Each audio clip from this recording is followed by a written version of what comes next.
Olá pessoal, tudo bem? Vamos começar agora a live do dia 9 de julho e vamos falar a respeito de diversos temas ligados ao Enem, não necessariamente o Enem.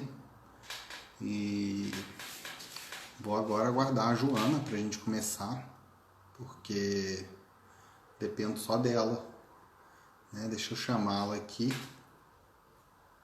para ver se ela aparece, porque agora é isso, né? É essa situação de chamar a pessoa, aguardar ela conectar, enfim. Esse tipo de situação que acontece. Tá no horário, né? Olha, chegou. Deixa eu colocá-la aqui junto. Agora, acho que ela já está aí. Tem que aceitar, né? Para a gente começar, né? Olá, Ei, Joana, tudo tudo bem? bem?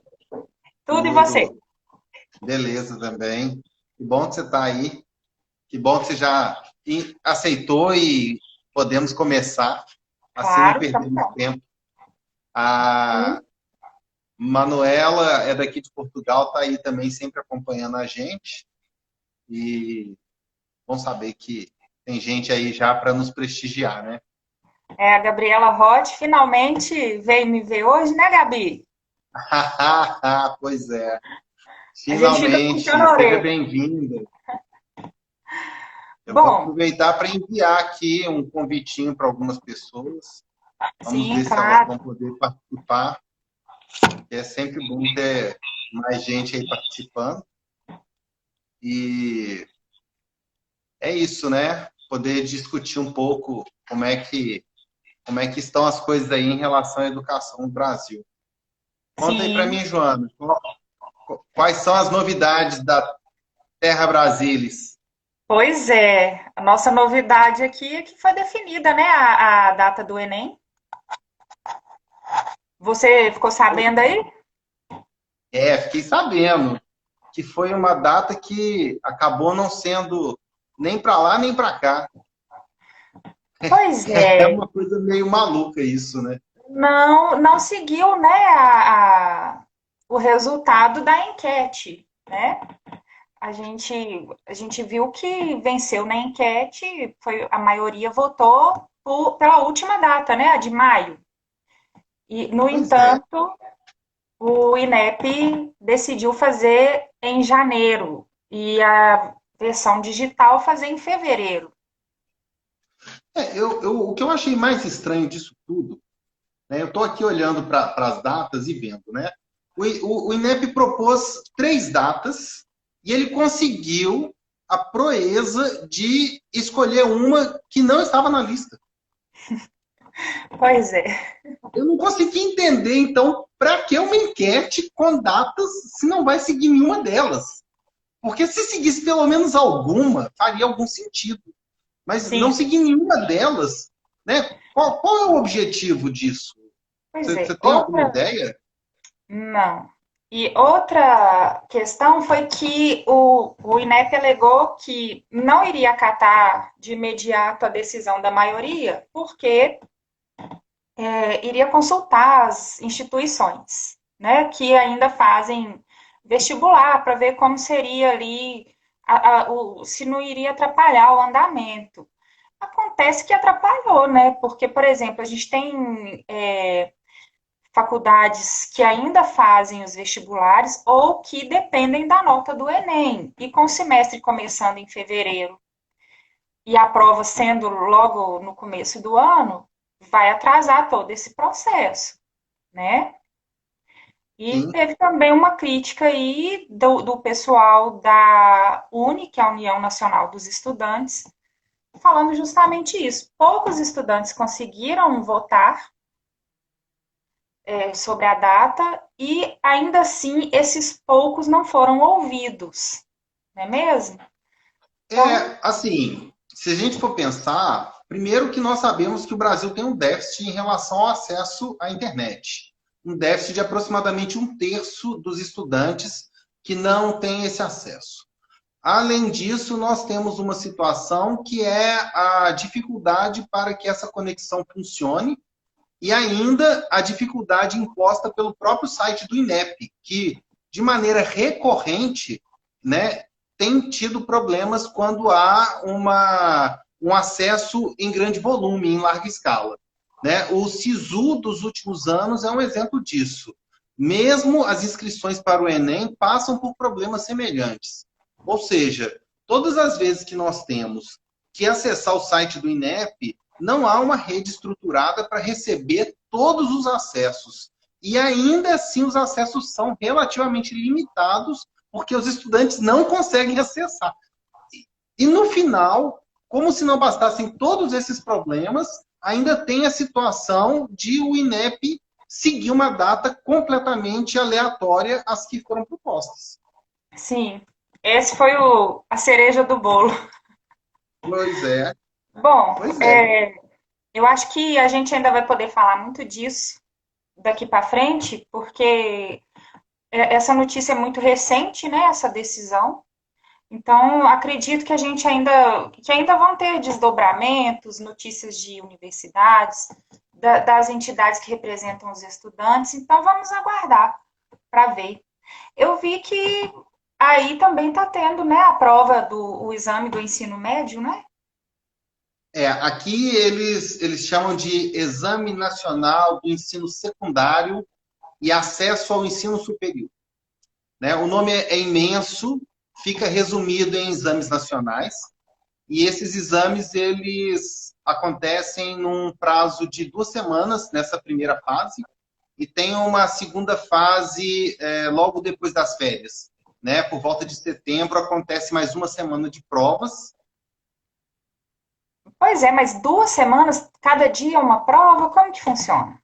Sim, na verdade é exatamente isso, né? Para quem não sabe, o processo aqui funciona com uma prova a cada dia, com matérias distintas e são provas relativamente complexas, mas ao mesmo tempo curtas. O que eu quero dizer com isso? A prova ela tem uma complexidade. Eu vou falar da prova de português, que é aquela que eu tenho maior afinidade. Ela tem questões de múltipla escolha, questões abertas, questões de completar determinados espaços. Ela tem ainda uma questão completamente dissertativa, com critérios específicos, em que o candidato tem que escrever de 200 a 350 palavras, então ele tem que ficar contando as palavras, com critérios muito definidos a respeito do que vale e daquilo que vai ser descontado em relação à escrita dele. E, além disso, Desculpa. Amém. além disso, nós temos aqui essas provas que acontecem num período de 2 horas, com mais uma tolerância de 30 minutos. Então, em 2 horas e meia, o candidato tem que fazer a prova, e a cada dia ele faz uma prova. Então, tem a prova de físico-química, tem a prova de matemática, tem a prova de filosofia, a prova de português, tem estatística. Essas provas não são obrigatórias para todos os candidatos. Por quê? Elas são obrigatórias para determinados cursos. Ah, sim. Então, cada instituição, com o seu curso, define quais são as provas que são obrigatórias. Então, o candidato, às vezes, ele tem que fazer uma prova de português, de filosofia e de história, e não tem que fazer as outras provas de exatas, porque o curso superior dele não envolve esse tipo de avaliação. Né? Então, é um modelo bastante diferente, mas também é um modelo numa escala infinitamente menor do que a do Brasil, uma vez que a população daqui também é infinitamente menor do que a daí. E o ensino superior aí não é público, né? Não é totalmente público, não é isso? Não, na verdade o ensino superior é público, mas ele não é gratuito. Né? Ao contrário do Brasil, né? As pessoas confundem muito isso porque acham que todo ensino público tem que ser gratuito. Esse é o modelo que a gente tem no Brasil, né? Existe também em outros lugares, mas aqui o que nós temos é um modelo de ensino superior público pago. Ou seja, as pessoas pagam, aqui eles não chamam de mensalidades, né? Eles têm o nome de propinas, que tem uma conotação muito diferente aí no Brasil, mas o que nós pagamos aqui são as propinas para o curso superior, bem como para as pós-graduações, e essas propinas são pagas durante um período que não chega a ser de todos os 12 meses. Geralmente, entre 8 e 10 meses, os alunos concluem as propinas daquele ano letivo, né? E há também um processo de subsídio para alguns alunos. Hoje mesmo eu assisti um programa na televisão que falava a respeito da presença de estudantes estrangeiros, que gira em torno de mais de 70% dos estudantes dos cursos superiores. Nossa, Eu não e a tive. maioria de países de. Você sabe dizer, desculpa, se a maioria dos países de língua portuguesa, vindos desses outros Não, países? na verdade, tentei até levantar esse dado, não consegui encontrá-lo ainda, né? Mas eu sei que são muitos estudantes que vêm, às vezes, de outros países da Europa e ainda estudantes que vêm por via de intercâmbio, porque há o programa Erasmus, que cria possibilidades de intercâmbio entre os estudantes europeus. Uma situação que se vive aqui hoje, quer dizer, nem é de hoje, já tem em torno de 15 anos, mais ou menos, desde que surgiu o processo de Bolonha. Esse processo de Bolonha, ele instituiu um acesso a um ensino superior relativamente padronizado entre os países europeus. E por que se criou isso? E por que os países aderiram ao Tratado de Bolonha? Porque era uma forma de você ter aquilo que no Brasil a gente chama dos créditos, né? Então, as disciplinas que você faz, que tem determinadas cargas horárias, elas se tornam padronizadas dentro de um processo de carga horária. Claro, o curso, por exemplo, ele não tem uma disciplina com obrigatoriedade de ter exatamente a mesma carga horária de outro, mas aquela disciplina tem uma carga horária que é bem definida dentro de um padrão que é internacional. Então, quanto vale aquela disciplina, como que ela vale, de que maneira aquele curso está estruturado. E uma situação que o Bolonha criou foi que os cursos superiores aqui, em geral, são compostos por um período de 3 mais 2. 3 anos de graduação ou licenciatura e mais uns 2 anos de mestrado. Então, é muito comum o estudante do ensino superior na Europa terminar o ensino superior já com um mestrado. Né? Nem todo mestrado como defesa de dissertação. Muitos deles podem ter outras formas de avaliação final, como o relatório de estágio, dependendo da área em que o estudante está ali vinculado. Mas o que nós temos é um processo em que o estudante pode sair de Portugal, ir para a Espanha, ir para a França, ir para a Alemanha e ingressar no mesmo curso por lá, que ele vai conseguir continuar os estudos dele.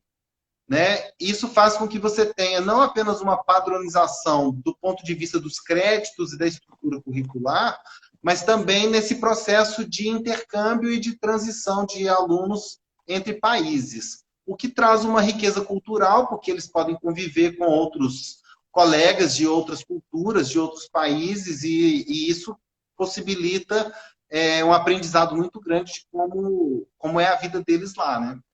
Sim, quando eu falo sobre formação de blocos econômicos, eu cito que para você chegar ao nível da União Europeia também tem ação aí no currículo para que haja aquela ida e vinda de profissões, né? O tráfego de profissionais, né? De prestadores de serviços. Tem que ter um nivelamento, e isso é maravilhoso. E nós estamos muito longe de chegar a isso. Eu queria saber se você acha que esse modelo de prova que tem aí em Portugal, claro, guardando as devidas proporções, mas se você acha que ele é melhor para o aluno. A Gabriela Roth falou aqui que ela adorou o modelo.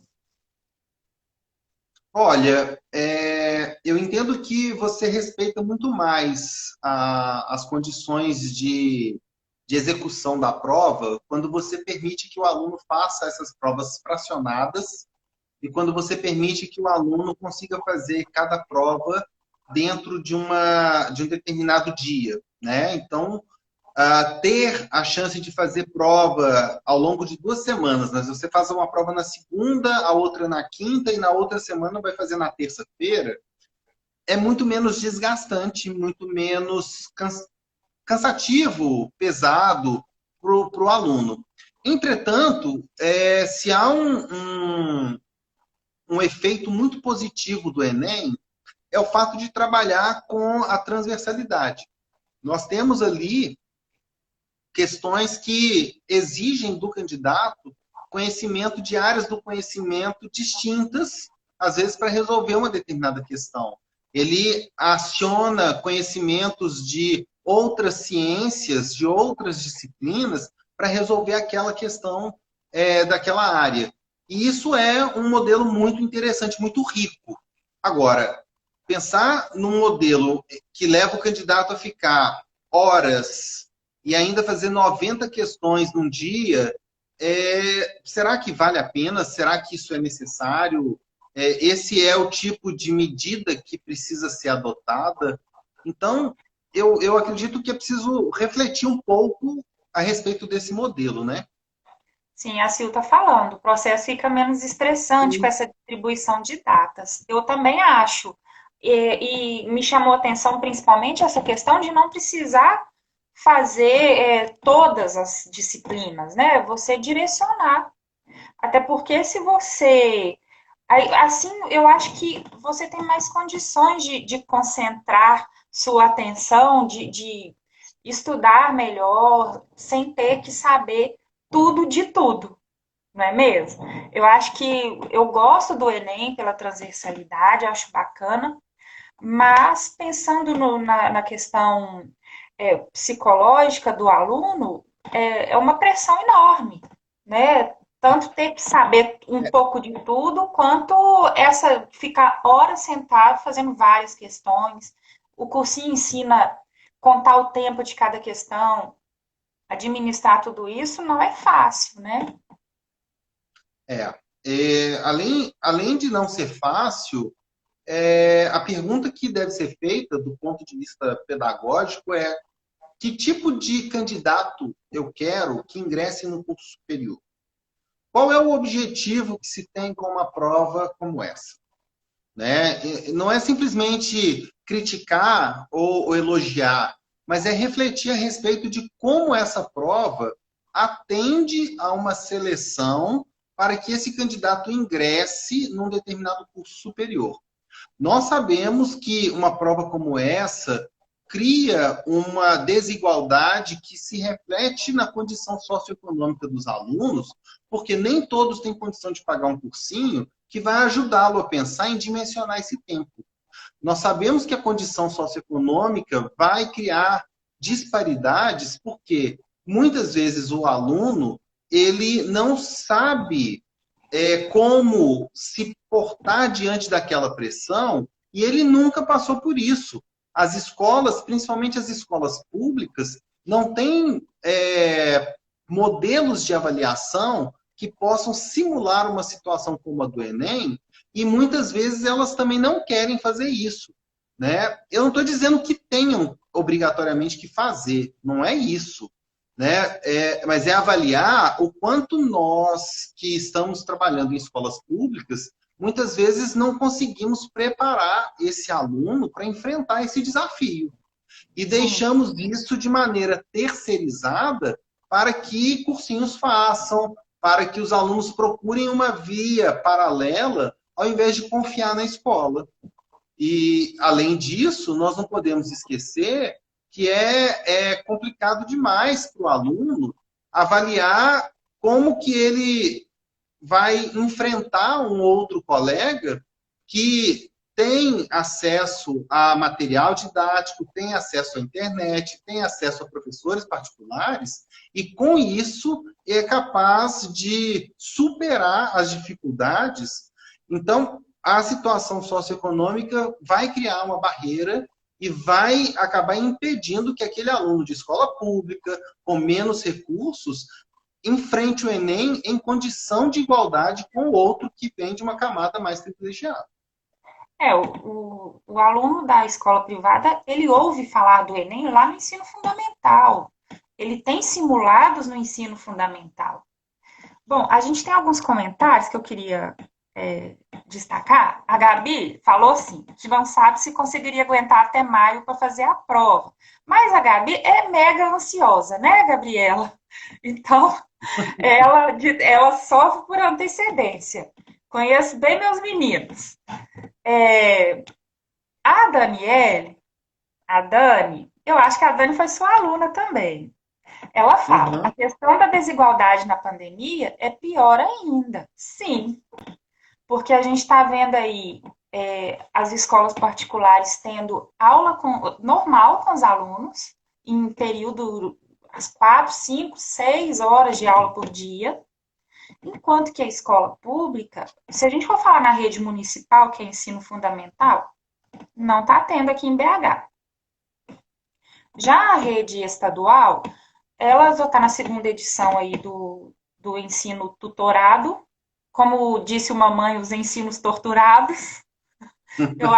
Eu até acredito que ela não esteja totalmente errada, mas esse ensino tutorado, por exemplo, eu estava hoje avaliando sobre o primeiro ano do ensino médio e não leva em consideração a linguagem que o aluno entende, né, a realidade em que ele está inserido. Eu estava estudando hoje sobre domínios morfoclimáticos, Cerrado, Caatinga, e usando termos absolutamente técnicos, que até eu ficava assim, não, peraí, deixa eu lembrar o que é isso aqui.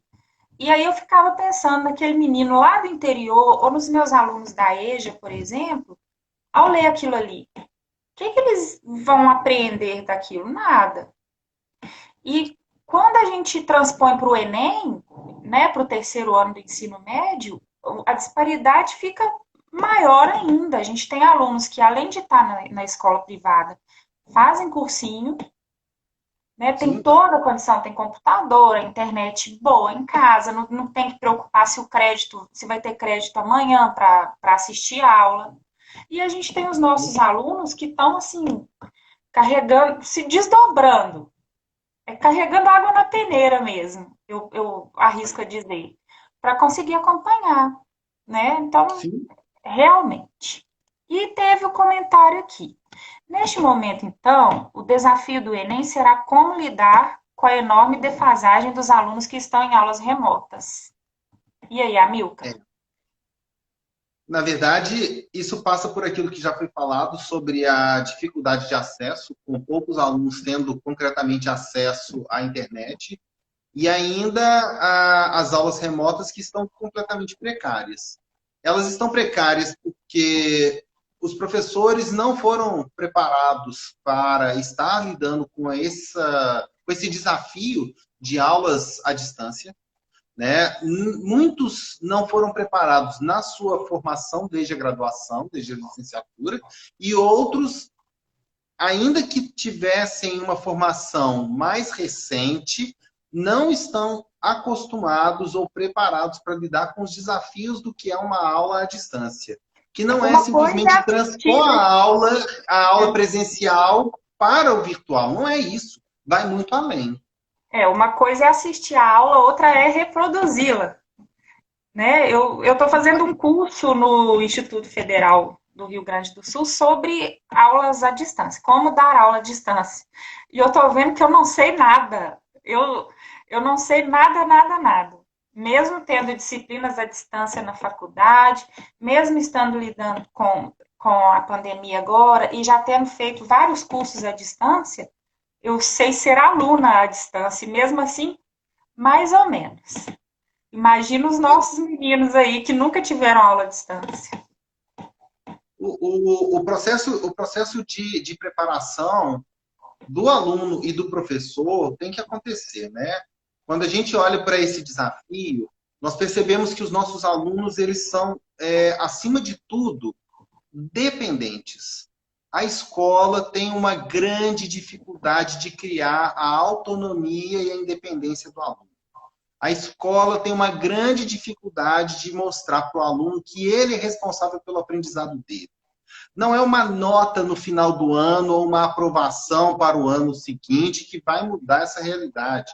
É o aluno entender que ele precisa estudar, que ele precisa aprender, porque os desafios não são simplesmente a nota do boletim. Os desafios vão além disso. Eles fazem parte da formação daquele que amanhã tem que estar no mercado de trabalho, que amanhã vai ter que assumir uma posição de empreendedor. Pare para pensar em todas as pessoas que estiveram frequentando a escola pública nos últimos anos, que agora com a pandemia acabaram ficando ou em regime de layoff ou desempregadas, que não têm apoio do governo e que têm que trabalhar agora de maneira autônoma.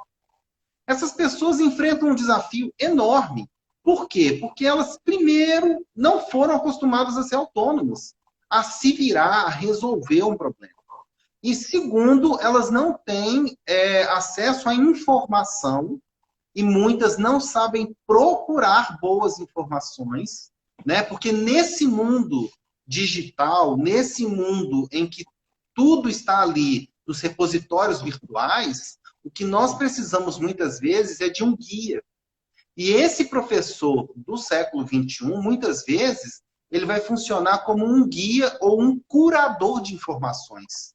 Ele tem que aprender a não ter que reproduzir tudo da parte dele, mas orientar o aluno a acessar essas informações que são informações de qualidade, informações corretas, informações adequadas.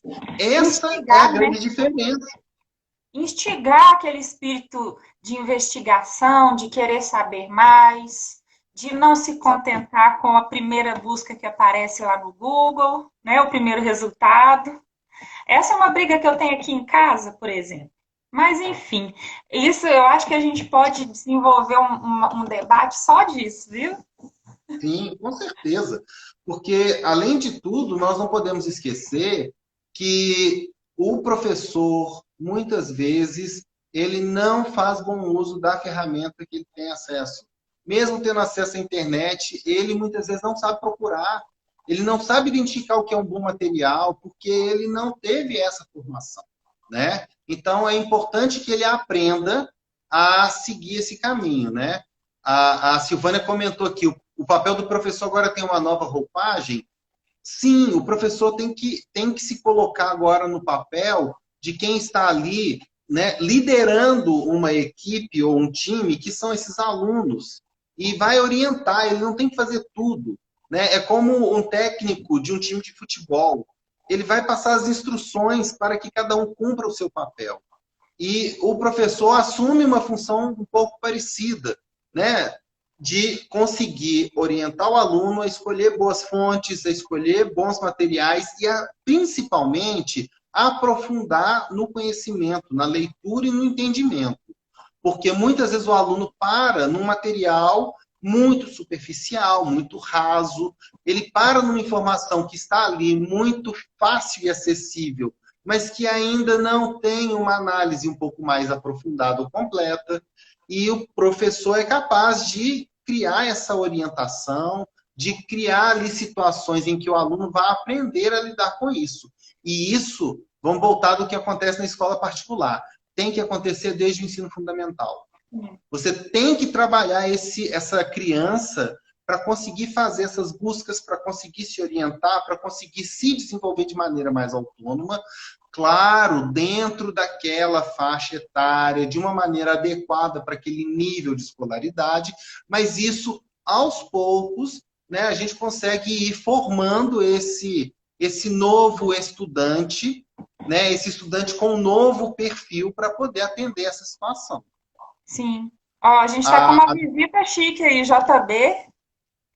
JB JB tá chegou. aí? É, Eita, obrigado aí pela, pelo prestígio e pela participação. A Bom, Daniela fez um comentário aqui também, olha, para acompanhar aulas à distância é primordial ter um objetivo muito definido para manter o foco, disciplina e dedicação, né? E falou que, né, repetiu o que eu disse, que os alunos são dependentes, e ainda completou, para os professores é um grande desafio mostrar isso estando presente, imagina a distância.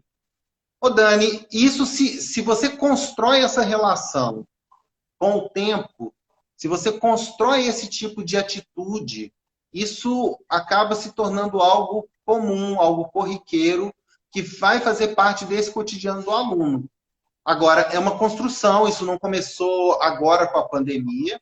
Essa demanda, ela é antiga e ela precisa ter, sobretudo, continuidade. Então, não é simplesmente agora, acabou a pandemia, vamos voltar para o que era antes. Será que o que era antes era tão bom assim? Será que funcionava? pois Quais as é. lições que a gente aprende com a pandemia, né? Ei, Malu, saudades. Malu foi nossa aluna no Madre e tá lá, tá na São João del Rei, Malu? Põe aí pra gente. Ô, Amilcar, uma coisa, né? O professor tem que acompanhar o aluno de agora. As crianças de 20, 30, 40 anos atrás, elas não aprendem mais como as de hoje, que cresceram na era da informação. Tudo é muito dinâmico, né? A gente não tem que entregar nada mastigado, a gente tem que jogar aquilo ali, fazer o menino pensar e querer aprender, principalmente. A gente tem que instigar a curiosidade da criança, né? A viçosa. E principalmente a gente instigando essa curiosidade lá no fundamental, a gente vai ter um aluno de ensino médio mais crítico, né? Um aluno que pergunta, que questiona, que quer saber as coisas. E muitos Esse, professores não estão preparados para esse tipo de aluno. esse modelo de aluno sentado nas fileiras, calado, copiando o quadro, é um modelo que já teve a sua funcionalidade, que já aconteceu em um dado momento, mas hoje é preciso pensar qual é a necessidade de manutenção desse modelo de ensino. Qual é a importância desse modelo de ensino?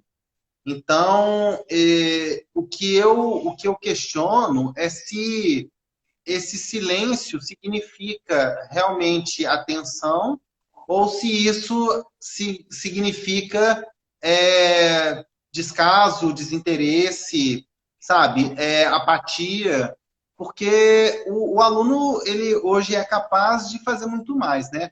Tá aqui a Gabriela falando, né, que não mesmo. Não é esse modelo que se espera de uma boa aula, né?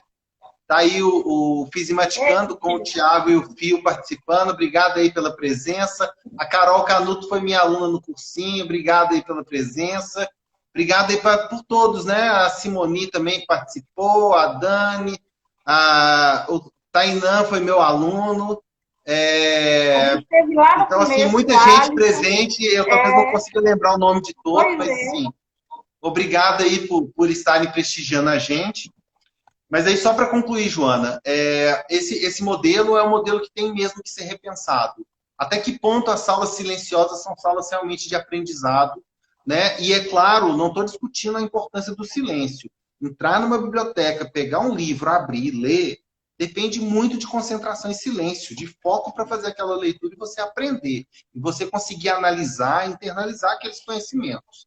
Entretanto, muitas vezes, colocando a mão na massa, né, trabalhando com essas metodologias ativas, devolvendo para o aluno um papel protagonista, que você vai conseguir fazê-lo aprender e realmente apreender aquele conteúdo, carregar aquele aprendizado para o resto da vida. Não dá para deixá-lo como um passivo de braço cruzado, simplesmente copiando. Né? Não, não é mais possível isso. Nós temos hoje uma condição de interatividade muito maior. Sim, sim. E eu brinco com os meus alunos que às vezes aquela bagunça ali vai ser uma aula que ele não vai esquecer mais.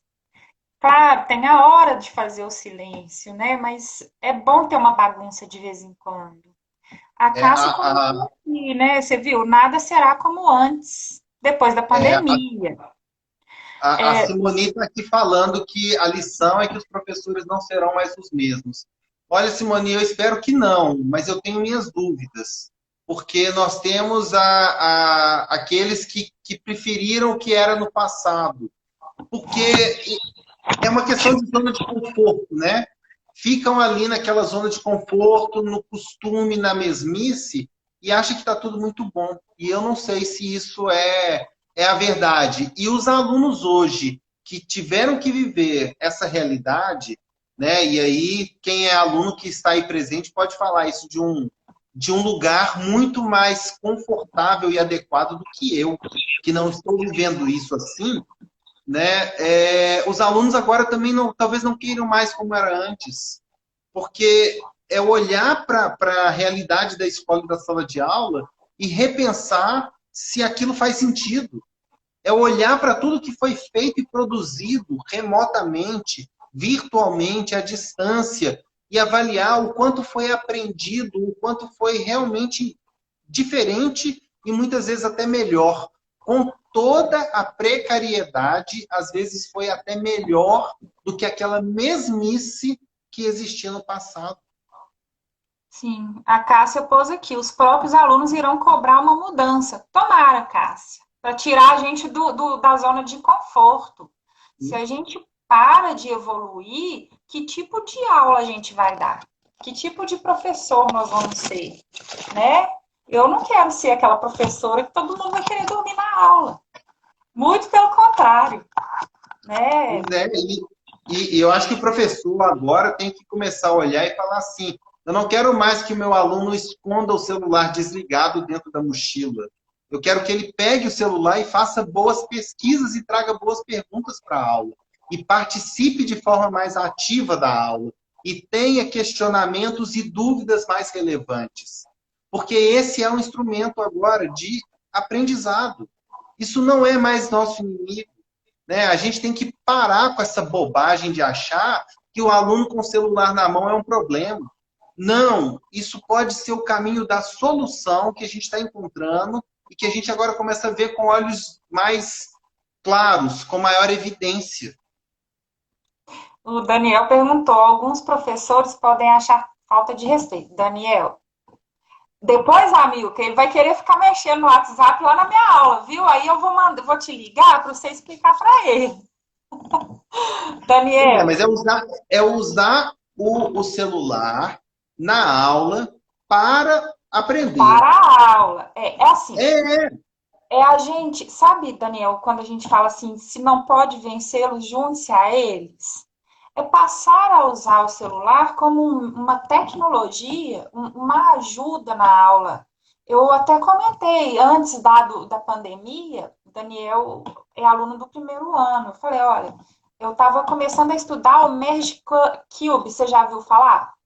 É um não, cubo que a gente imprime e um aplicativo lê e aquele cubo vira o que você quiser. Um globo, um relevo, uma forma geométrica. Então, justamente para ensinar geografia física, no meu caso, mas ele pode ser usado em qualquer disciplina. Na biologia, por exemplo, dá para fazer coisas maravilhosas. Então, dá para aliar o celular na aula, mas guardados aqueles combinados todos. Viu, Daniel? Ó, tô de olho em você. não, pois é, mas aí para pensar na possibilidade que se abre quando você passa a ter, por exemplo, uma impressora 3D associada a esse cubo e a uma aula de relevo. Pois é, imagina. Entende? Eu fico lembrando, né? O Tiago está aqui, né? Nada, como diria Lulu Santos, nada do que foi será de novo do jeito que já foi um dia. Eu espero que não, eu espero que realmente mude. E quando eu digo isso, eu fico lembrando, por exemplo, numa aula de relevo, quando eu tinha que ficar identificando curva de nível numa folha de papel chapada, que eu olhava para aquelas linhas e falava assim: o que é isso, meu Deus do céu? Como é que eu vou saber o que que essas linhas significam, né? E hoje nós temos Imagina. recurso tridimensional, nós temos internet, nós temos impressora 3D. Tudo isso serviu para quê?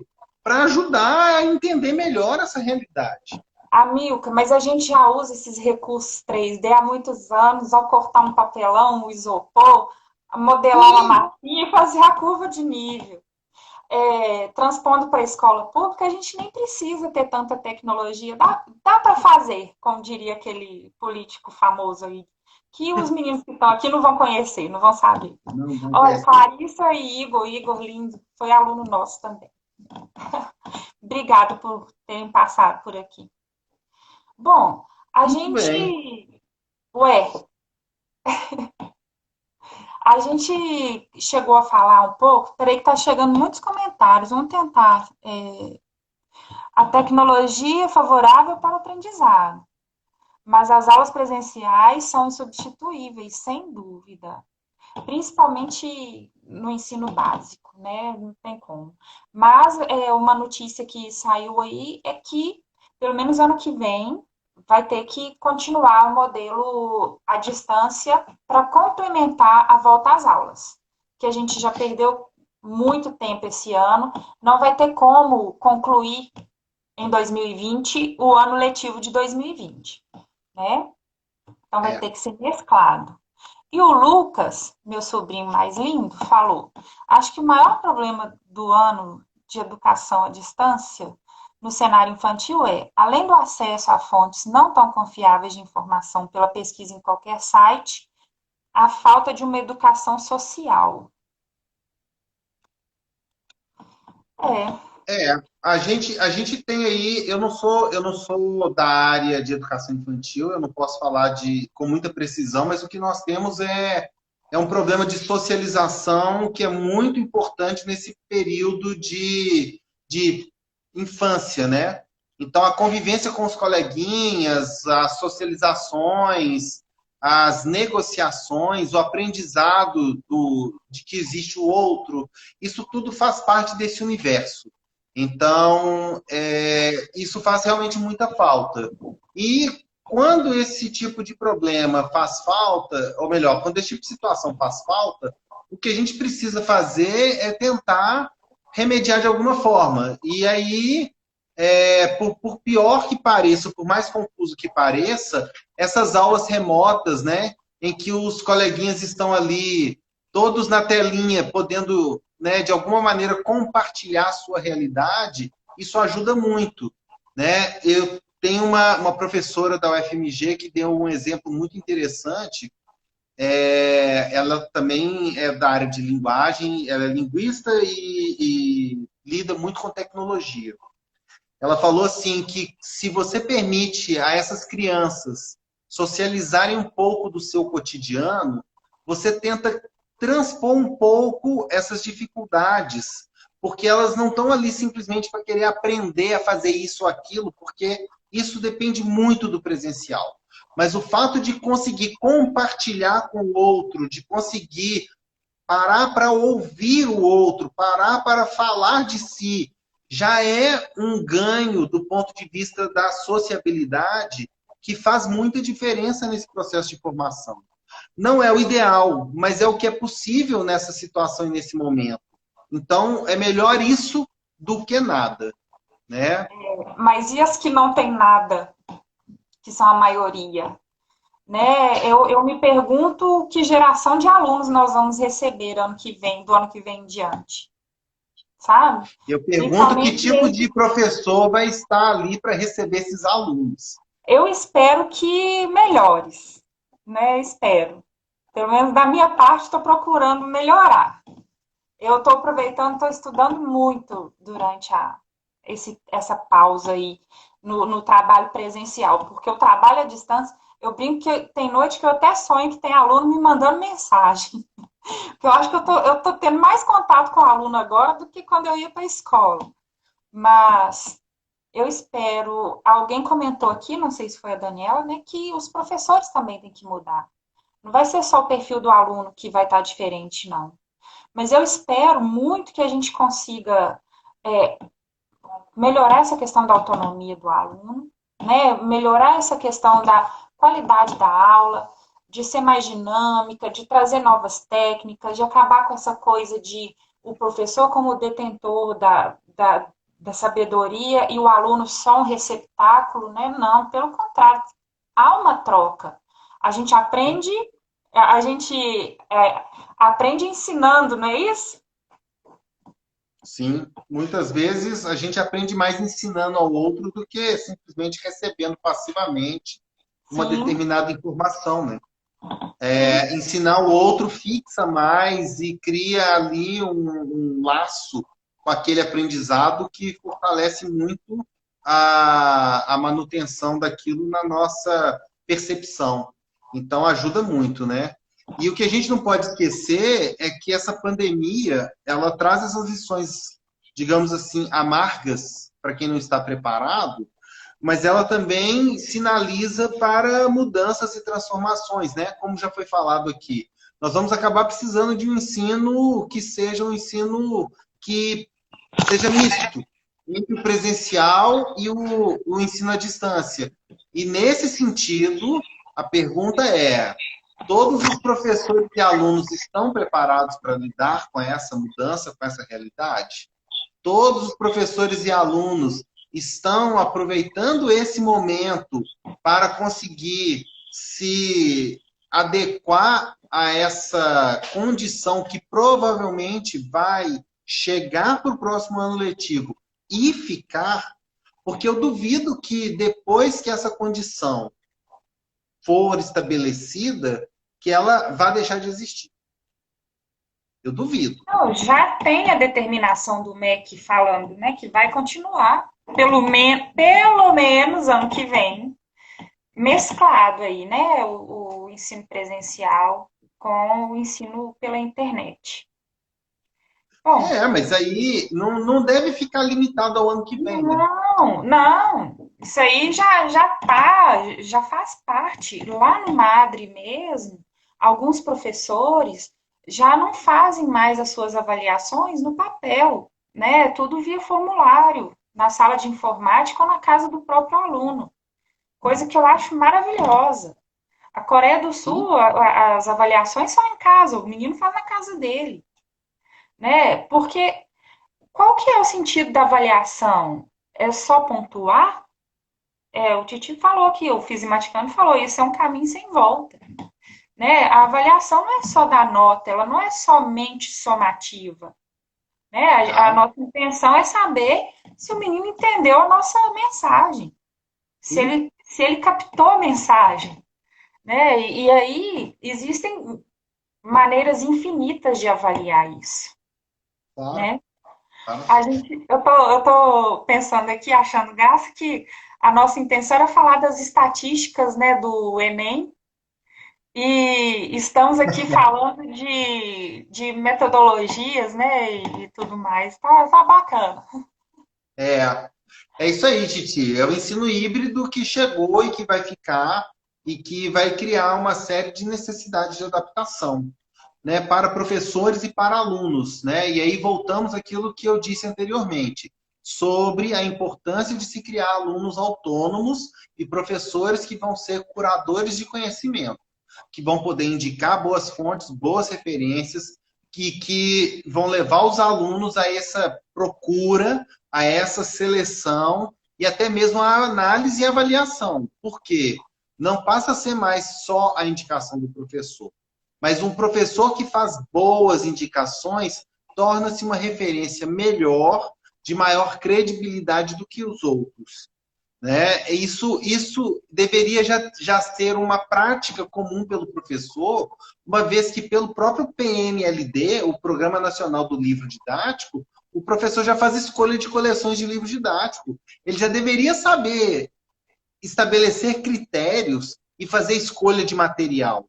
Né? Nós sabemos que o programa tem muitos problemas e que em determinadas escolas isso é uma imposição pela área pedagógica, pela direção, mas não deveria ser assim.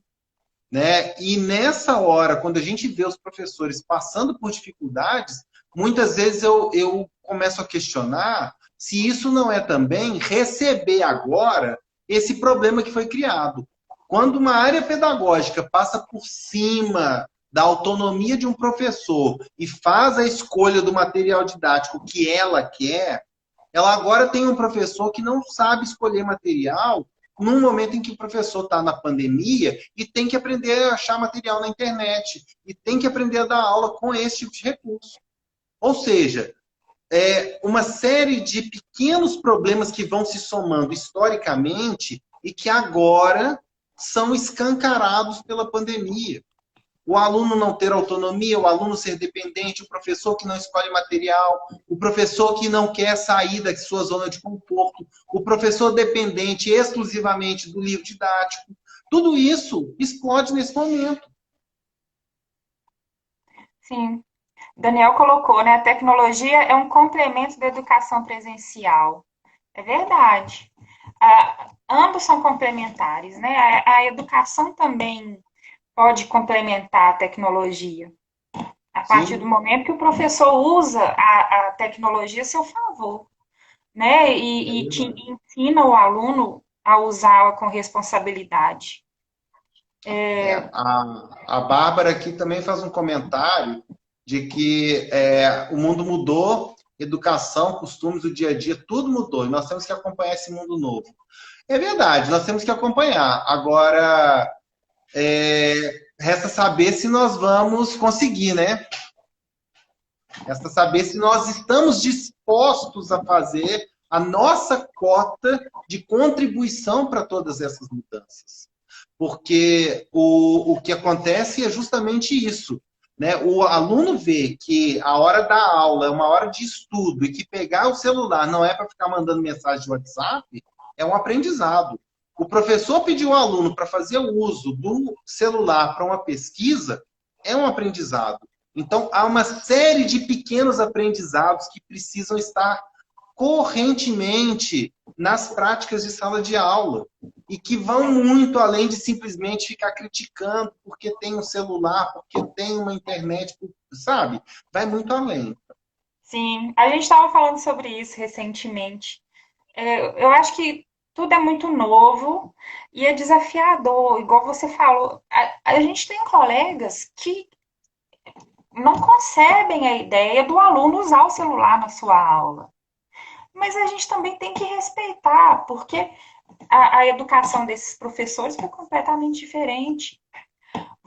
O importante é estar aberto para aceitar, digerir e tentar pôr em prática algumas coisas. Você não precisa virar um Bill Gates, saber tudo de tecnologia, ser um expert, não. Mas ser um pouco mais flexível, trazer esse ensino híbrido que o Fisimaticando comentou, mas não necessariamente tão tecnológico. Você não precisa ter uma lousa digital atrás de você, ter a própria impressora 3D, não. Só tentar trazer mais novidades, dar um movimento maior, né? Estar aberto a novas coisas, ouvir o aluno também. Eu gosto de ouvir até mesmo as gírias para eu entender o que eles estão falando comigo. É É, importante, a gente tem que acompanhar. sim, sim. Agora, passa por isso que você acabou de falar, Joana. O professor está afim, está interessado, ele quer. Porque essa é uma grande questão. O professor muitas vezes não quer. O professor muitas vezes fica ali parado na zona de conforto e está satisfeito. Né? O aluno está insatisfeito com aquela aula. O aluno está insatisfeito com aquele professor. Mas o professor está satisfeito de ficar daquele jeito. Então, foi preciso uma força externa para movimentar esses dois grupos, professores e alunos, de uma maneira que eles comecem a rever a sua relação com esse processo de ensino e aprendizado. Porque se essa força externa também não existisse, nós íamos continuar no mais do mesmo. Alunos cada vez mais insatisfeitos, desmotivados, desinteressados, professores em sala de aula reclamando do desinteresse dos alunos, mas dando as mesmas aulas que davam há 20, 30 anos atrás e achando que está tudo ótimo. E aí, né, vamos voltar àquele exemplo que você deu. Fazer uma modelagem com massinha para conseguir entender curva de nível é usar materiais e recursos muito simples. Olhar um tutorial que ensine isso no YouTube é usar tecnologia. E você pode casar esses dois mundos. Você não precisa da impressora 3D. Se tiver, é ótimo. Mas se não tiver, você pode casar esses dois mundos. A pergunta que muitas vezes a gente tem que se fazer é: quem está disposto a fazer esse casamento dar certo? Alunos, professores, direção, área pedagógica, secretarias de educação? Quem? Quem quer fazer esse casamento não virar divórcio? Porque hoje caminha muito mais para um divórcio. Alunos e professores dentro de sala de aula, numa relação de fingimento. Um finge que ensina, outro finge que aprende, está tudo certo. Né? Não pode caminhar mais por aí, tem que mudar. Sim. A Bárbara falou, também temos que pensar na formação do professor, desde a educação básica até a universidade, sem dúvida. Sem dúvida. E acredito eu que os cursos de formação de docentes hoje, eles abordam sim as metodologias ativas na educação. A própria matéria obrigatória, psicologia da educação, ela está se atualizando e ela já sabe, ela já entendeu que não existe mais aquela forma de ensinar. Professor lá na É. frente e aluno recebendo só. Não é mais assim, né? Então, eu acredito que essa nova leva de professores vai vir mais antenada, assim, Pois com é, essa mas realidade. ainda tem muitos professores no meio do caminho para um fim de carreira. E esses professores têm que seguir esse caminho aí que o Pismatitano está indicando. Né? O Tiago está falando, a formação continuada deveria ser regra e não exceção. É isso mesmo. Nós não, e não tem que ser uma regra apenas para ter um diploma. Não estou fazendo uma formação simplesmente para ter uma pós-graduação. Estou fazendo uma formação para uma atualização que eu preciso para o meu trabalho. É como se nós olhássemos, por exemplo, para um médico, né, um ortopedista, antes e depois do raio-x. Não é porque ele já tinha 20, 30, 40 anos que ele era ortopedista que ele vai deixar de usar o raio-x, que é um instrumento importante na vida dele. Então, hoje, é pensar nisso. Quais são os recursos que nós temos, o que eu não sei que eu preciso aprender, de que maneira eu vou conseguir concretamente mudar essa realidade, não é?